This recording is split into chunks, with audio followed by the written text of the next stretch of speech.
ASEAN Dailies. First and foremost news from Southeast Asia.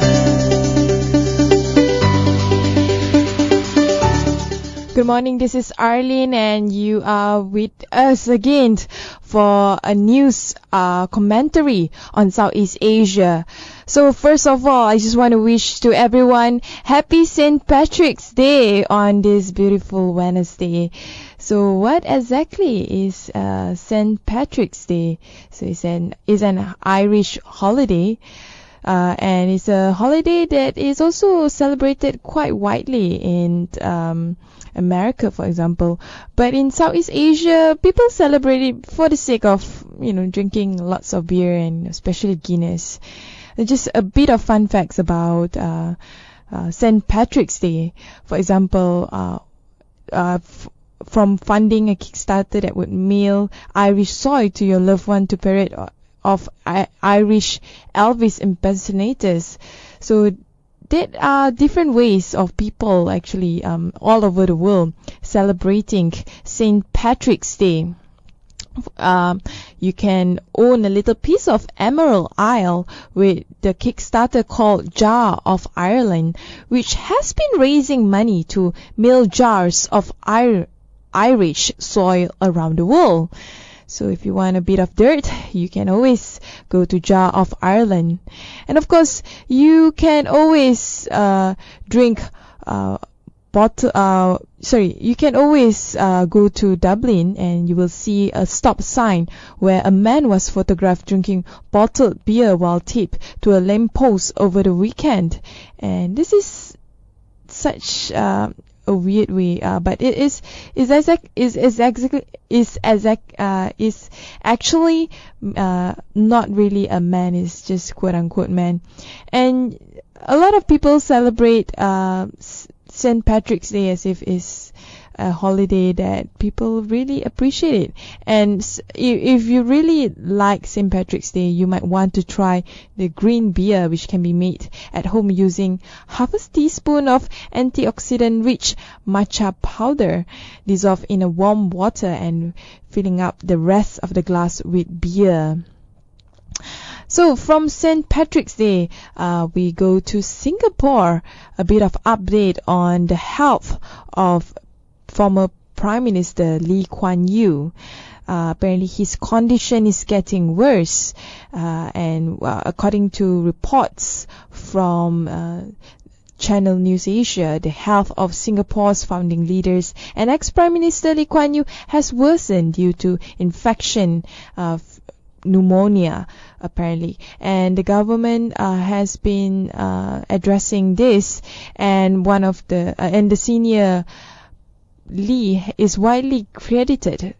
The senior Lee is actually 91 years old and has been hospitalized at the Singapore General Hospital since February the 5th for severe pneumonia.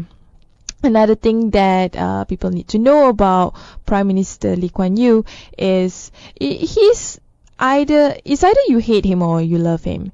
That's the thing. But one thing that nobody cannot deny is he has been widely credited for transforming a backwater island with a majority of the people earning very poorly to a Singapore that we see today, which is one of the ASEAN's wealthiest economies, and in just merely 3 decades. So hopefully we wish get well soon for former Prime Minister Lee Kuan Yew, and hopefully that Singapore will get through this well. Another news about our neighbor, which is Indonesia, is apparently Indonesia is allowing more tourists to visit without a visa. Of course, one of it is Malaysia. We can always go to Singapore without a visa. But at the same time, Indonesia will also allow tourists for an additional 30 countries to visit without a visa. But neighboring Australia was left out of the list. Australians, when you get people like Jokowi mad at you, of course, they will leave you out. But the thing about Australia is the relationship between both countries have never been that well, but it's getting even worse nowadays under the presidency of Joko Widodo. And talking about other countries that can visit Indonesia without a visa, namely some majority of them are European countries, but also include China and several several Asian countries, as well as the United States and some Middle East and African countries. This is according to the Tourism Ministry Arif Yahya. As we all know, Indonesia has long been lagging behind in terms of attracting foreign visitors, perhaps except for Bali maybe. In 2013, 8.8 million foreign visitors came to Indonesia, according to official figures, compared to 25.72 million in Malaysia and 26.55 million in Thailand. Malaysia is so small, but we actually have more people visiting Malaysia than Indonesia. So Indonesia, a lot of work you need to do to attract more people to discover Indonesia. And the thing about Indonesia is it's so rich in beautiful nature, in culture, in history and all that. But the problem is a lot of people only focus on one island, which is Bali, but the rest of the island, there's so many to offer in Sumatra, in the island of Java, in the island of Sulawesi, Kalimantan, and many more, and of course not to forget Papua. So yeah, to me, everyone should go to Indonesia if you really want to know Southeast Asia. You want to know the culture of people in Southeast Asia. Indonesia is the right place to go. But at the same time, I'm sorry, Australia, you need to work out the relationship with Indonesia if you want that visa. Another news that is plaguing Koreans is the reoccurring sex crimes in Korea's university. This is actually news for a lot of people because apparently a group of students at Seoul National University are gathering and arranging a joint movement demanding the school conduct thorough investigations of on-campus sexual harassment and better protection of the victims rather than the assaulters. So the school allegedly showed a lukewarm attitude towards dealing with a high-profile sexual harassment case involving a renowned science professor. Kang, currently arrested, now faces charges of repeated sexual assault of 8 female students since 2008 and another woman during an event last July. There's no tangible measure to protect the victims of sex crimes, nor are there any means to force punishments on the perpetrators. This is not really a South Korean problem, to be honest. This is a problem worldwide. When it comes to sexual harassment, a lot of the countries in the world don't really take it too seriously. Even back here in Malaysia, we don't have a sexual harassment law to address cases like this. And a lot of the victims of sexual harassment, usually they would stay quiet. They want things to just go away as quickly as possible. But the reality is it needs to be addressed thoroughly because sexual offenders, usually they would commit the crimes repeatedly if they are not being prosecuted or charged. The same thing is happening right now in South Korea, and I'm glad that students are demanding the Seoul National University to take action over it. But when it comes to sexual harassment closer to home, it's also a thing that governments, educators, society are not really addressing it, are not tackling it that well. So in a way, yeah, kudos to students of the Seoul National University taking action over it. Another news, another warm-up is about Malaysia new airline has been launched at Lima 2015, or shall I say #Lima 2015. As we all know, the ASEAN Defense Ministerial Meeting is currently being held at Langkawi, as well as in conjunction with a few other side events. It was announced that just today the Fly Mojo Syndrome Berhad is planning to start a new airline dubbed Fly Mojo. That is such a cool name. With Senai International Airport in Johor Bahru as its primary hub and Kota Kinabalu as its secondary base. The latest airline targets travel within Southeast Asia and regions bordering it using the CS-100 aircraft, which is specifically designed for the 100 to 149 seat single aisle market. The airline based out of Johor Bahru and Kota Kinabalu is scheduled to start its operations in October this year and will officially begin flying in the first quarter of 2016 with focus on regional routes. It's great that we have a new competitor for AirAsia, but at the same time, we don't know much about this.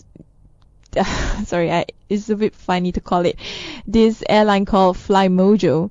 I mean, the branding itself is kind of cute, but when it comes to the credibility, it still has a lot to prove itself in a very cutthroat airline industry. Although I have to admit that the low cost petrol price, at least what we are enjoying now, definitely is boosting the airline industry. Although the recent cases of flight gone missing, flight crash, flight being shot down, these are the issues that would hamper people from taking flights to travel from point A to point B. But hopefully, with the ASEAN Economic Community, with the boosting of the aviation industry, more and more people can have faith and trust towards the airline industry. And of course, the airline industry itself need to reform in order for people to have confidence in them again.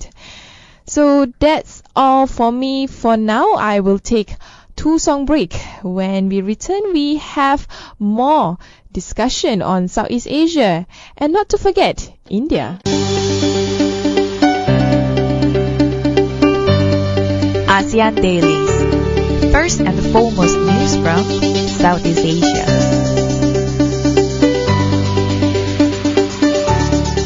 Hi, you are with me, Arlene, back again on our ASEAN Daily, where we discuss news all from Southeast Asia. So just to follow up with some of the highlights in Southeast Asia is, of course, the ISIS recruitment drive in Southeast Asia is going on very strong. In fact, they are recruiting children. An official mouthpiece of the Islamic State in Syria has released video of Indonesian-speaking children undergoing military training in what a lot of the analysts have warned is part of an expanded recruitment drive in Southeast Asia. Of course, Malaysia is also been part of this recruitment drive. The 2-minute video was posted on internet over the weekend. Is purported to be a teaser for a longer piece. There have been a search in Indonesian and Malay language material posted by ISIS online. This was even confirmed by the School of Rajaratnam International Studies when he spoke to Straits Times of Singapore. And what we are seeing right now, videos featuring Arab and Central Asian children, and it is clear that they are now reaching out to target supporters in Southeast Asia.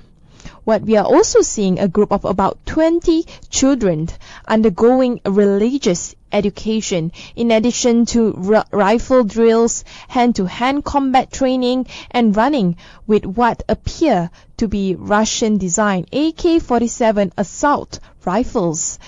While what we are seeing right now and what has been kind of confirmed is the children appear to be about 10 years old, although the video and the website of the group that produced it is in Indonesia. The group claimed to be Malay language media division of the militant group. And although the video and and it is estimated that some 500 fighters from the Southeast Asian region have joined ISIS so far, and what are being known to be Malaysians as well as Indonesian. The police have previously identified them to be involved in the videos of brutal executions and stop others attempting to join. What they are seeking right now is financial support, the ISIS group, and to attract Indonesians and Malaysians to migrate to the Caliphate state. So the situation right now is really in dire problem. Just a couple of weeks ago, we saw clips of two young Malaysians aged between 20 to 26 joined ISIS, and if you look at their Facebook, they have a lot of sympathizers and supporters. It shows that ISIS has really gone to the grassroots when it comes to recruiting young Malays and young Indonesians. So it's quite a danger that the government needs to address this. On another news in India, so success of Modi's trip hinges on what follows. That was the headline of the recent visit of Modi, 5 days visit to 3 Indian Ocean nations, becoming the first Indian Prime Minister to visit Sri Lanka in 28 years, and Seychelles in 33 years. A tour alone is not enough. There has to be consistent policy, or the other side will lose the focus on India. That was what being spoken by Dr. M. Mayivaganand, a strategic affairs expert from the Bangalore-based National Institute of Advanced Studies. In all the 3 countries that India have visited, it promised to help the sustainable development of ocean-based resources, from fishing to harvesting marine wealth and many more. Modi also signaled India's intent to boost security and military ties, as well as access to newer parts of the Indian Oceans. If you look at the bigger picture here, it shows that a lot of the countries, not just in Southeast Asia and not just in Indonesia, but in India as well, they are starting to look at their neighbors to expand their economic interests and political ties. In the past, it's always towards bigger countries like China, US, Europe, European Union, but nowadays, a lot of the countries saying would think otherwise. I think love Thai neighbor would be the kind of foreign policy for a lot of the countries in Asia you are seeing now with India. But of course, in Southeast Asia, we have the ASEAN Economic Community, and this is where the kind of solidarity among between the region is what is the kind of current direction of international relations within this region of countries. Another thing that we need to know that I miss out is Mauritius, also one of the countries that Modi have visited. I think he really want to expand India's maritime territory, in not just to boost security and military ties, but also to ensure that they have some form of economic rights or economic influence towards the maritime area in those oceans. And another news that is definitely looming large in Indonesia right now, besides the ISIS problem that President Jokowi needs to pull his hair, is of course corruption. But apparently, according to One News, it says that corruption is not really a priority for Jokowi? Well, according to this particular news by Jakarta Post, Joko Widodo has not done enough to prove its commitment to anti-corruption. Instead, double back-to-back blunders had been committed and have already much undermined public trust in its pledge to fight graft. First, the government failed to protect the Corruption Eradication Commission, or KPK, from systematic weakening that finally forced it to give up an investigation into a high-profile case involving the former sole candidate for the position of police chief. And secondly, at the most recent, he had offered corruption convicts generous, which does not reflect any sense of justice except for the fraudster. And what is being seen by Law and Human Rights Minister Yasona Lauli said last week that through a revision of a 2012 government regulation, the government would relax strict requirements for corruptors to receive remission.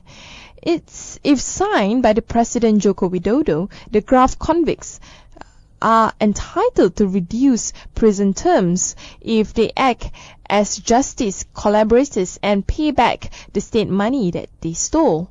So these are the things that human rights defenders are not really happy about when it comes to how Joko Widodo handled corruption issue. In fact, the 2003 UN Convention Against Corruption, which Indonesia has ratified, suggests that special treatment for graft suspects who can lead law enforcers to their partners in crime.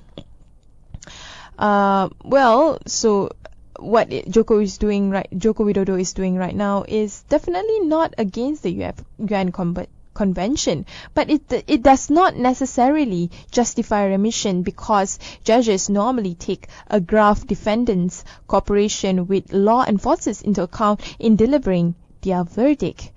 When it comes to restitution, the law clearly says corruptors must pay, or else their assets will be seized to cover the state losses they have inflicted. So it seems like Joko Widodo definitely have a long way to go in terms of fighting corruption. And if he keep on having the relaxed attitude at addressing corruption, I'm afraid a lot of the public trust towards Joko Widodo will somehow lessen, and it will not be good for him for the next term ahead. So we will take another short break. When we return, we will talk more about ASEAN as a whole, as well as on Vietnam.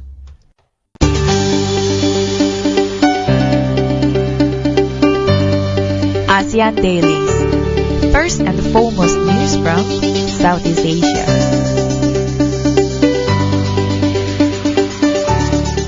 Hey, this is Arlene. You are back again on our ASEAN Daily. So, to continue our news about Southeast Asia is Vietnam workers. Apparently, Vietnamese workers in Malaysia are enjoying better protection. This is due to the MOU between Malaysia and Vietnam. Better protection for the workers in actually different sectors as well.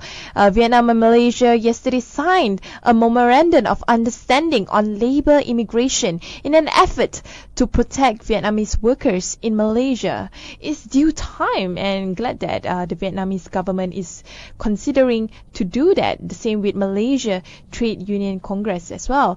And the MOU was signed by the Vietnam General Confederation of Labour and the Malaysian Trade Union Congress in Hanoi. Facilitations of dialogues by the International Labour Organization, or ILO, on policy making and addressing issues related to labour hygiene, safety, especially in labour-intensive and toxic exposure sectors. As we all know, Vietnam has sent more than 220,000 laborers to Malaysia, with an average of 12,000 low-skilled workers each year. 80% of Vietnamese people are currently employed in 12 out of 12 out of Malaysia's 13 states, primarily in manufacturing, engineering, garments, and constructions. So with better protection, hopefully it's not just with Vietnam.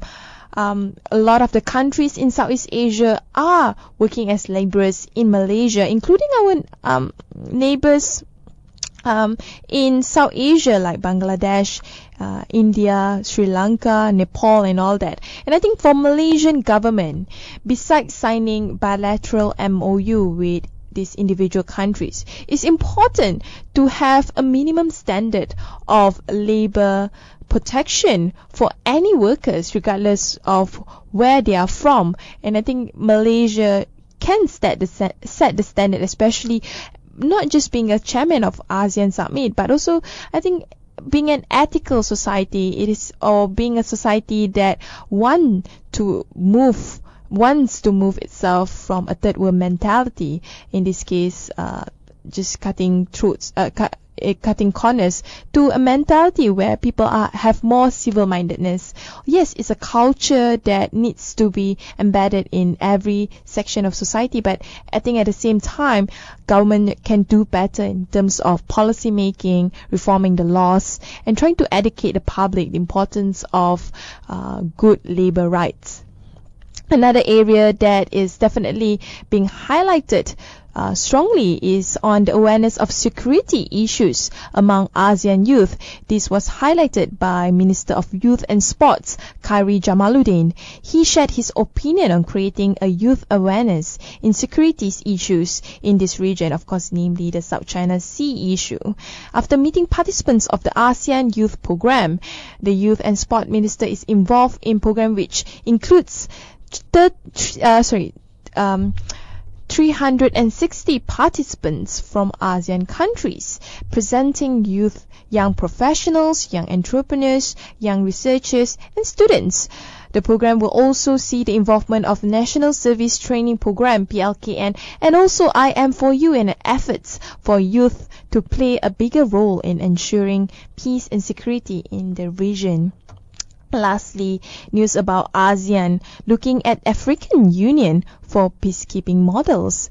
This is something new, but not really an irony, because with a lot of the countries, especially China and I think most probably especially China, where the threats of military and security is at an utmost importance, having a peacekeeping model like African Union would be something that will be great for Southeast Asia. So as we all know right now in Langkawi, the Defense Ministerial meeting is ongoing, and for ASEAN Defense Ministerial, they promise to study African Union's model in their quest to set up an integrated peacekeeping force.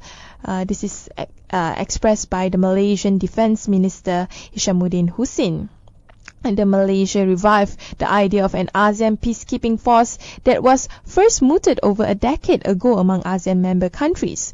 But it might clash with ASEAN's long-standing principles of non-interference in each other's domestic affairs. If an ASEAN peacekeeping force were to materialize, it would likely be a land-based force consisting of ground troops and personnel rather than a force oriented to a naval configurations. So anyway, besides the conflict of interest, I see this as a positive perspective. This is a positive outcome, because peacekeeping is not just in times of war, in terms of conflict, but it's also in terms of disaster. For example, you need peacekeeping troops when it comes to trying to ensure order, especially post-disaster like the tsunami and floods and hurricanes and all that. So in all, it's not a bad idea after all. That's all from our news commentary today. You can always keep up with our latest news on our Facebook, Instagram, and of course YouTube channel, where we have the latest podcast of our interviews. Of course, you can always listen to us live at our website www.durianasean.com, or via your mobile, where you can go to the TuneIn app and search for Durian ASEAN. That's all from me today, Arlene. Have a nice day.